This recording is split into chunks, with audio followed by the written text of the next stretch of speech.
ce côté-ci et de ce côté-là, vous regarderez bien dans l'extérieur, vous verrez qu'au milieu, de ces pierres qui sont neuves, il y a les vieilles pierres. Tout simplement parce qu'on a gardé les murs, les deux pans de mur qui nous restaient, vous avez vu en photo en bas, il restait que deux pans de mur. Voilà, les deux pans de mur qui restaient là, et ben ils sont restés, ils sont là.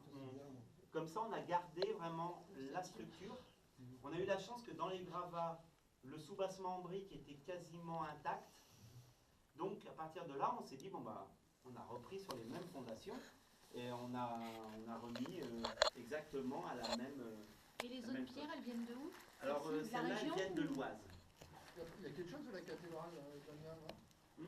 Pardon? Il n'y a pas quelque chose de la cathédrale d'Amiens Ils ont pris, j'ai vu sur. On voyait la flèche de la cathédrale. Non, on voit la flèche de la cathédrale d'Amiens ici, ça, du moulin. Oui, oui, on la voit. Non, non, on n'a rien piqué à la cathédrale d'Amiens, non. Quelques On ne se serait pas permis. Non, mais avant on pense qu'il y avait des carrières de pierre dans la région, donc les pierres venaient d'ici.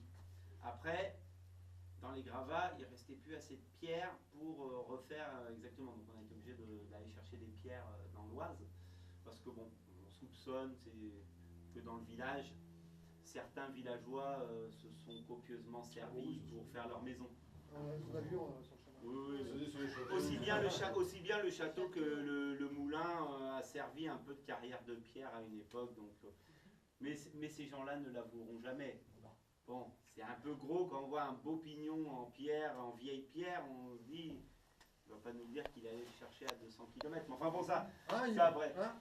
Il dira pas, hein. Enfin, il y a prescription, hein. On va dire qu'il y a prescription maintenant. Donc là,